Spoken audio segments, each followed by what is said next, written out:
cet exercice est de calculer la longueur FI. Donc, vous observez la situation. Cette situation où on a des droites séquentes, donc les droites GH et EI sont séquentes en F, et surtout, on a deux droites parallèles. Donc là, automatiquement, vous devez penser au théorème de Thalès. Dès qu'on a des droites parallèles et cette configuration où vous avez les triangles emboîtés, les uns dans les autres, vous pensez au théorème de Thalès. Donc regardez, vous avez le premier triangle en vert ici, et ensuite le deuxième triangle en noir. Donc là, on a des droites séquentes, on a des droites parallèles, des triangles emboîtés, donc de suite, vous pensez au théorème de Thalès. Voyons maintenant comment on rédige. Donc on sait qu'on utilise le théorème de Thalès. Les deux conditions pour pouvoir utiliser le théorème de Thalès sont les suivantes.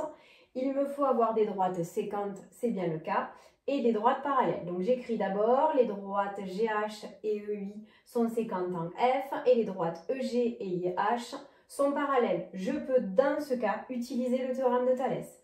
Donc d'après le théorème de Thalès, j'écris l'égalité des trois rapports. Je vous conseille toujours de commencer par le point d'intersection, donc c'est-à-dire le point F, que j'écris sur les deux premiers rapports.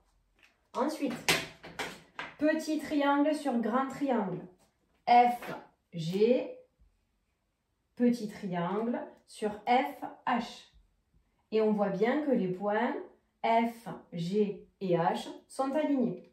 Deuxième côté, donc FG sur FH, petit triangle FE sur grand triangle FI. Donc FE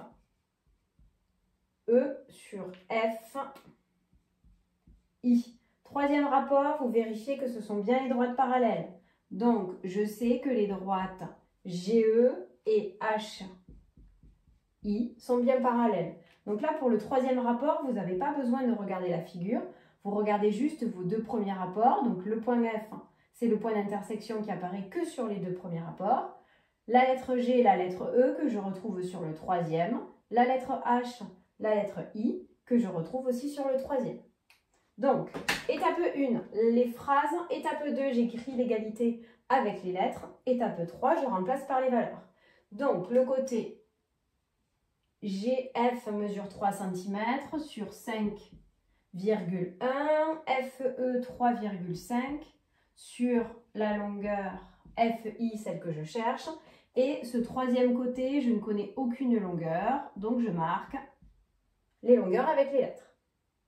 Ensuite, je remarque que ce rapport-là, je n'en ai pas besoin, donc je vais utiliser ces deux premiers rapports. Donc je le marque, j'utilise ce rapport-là avec celui-ci. Donc maintenant, je dois trouver la longueur du côté FI. Produit en croix. Hop, je vous le dessine. Donc ça fois ça divisé par ça. Et ça me donne la longueur FI. Donc j'écris à côté ce que me donne le produit en croix. Donc 3,5 fois 5,1 divisé par 3. Vous utilisez la calculatrice et vous obtenez 5,95 cm.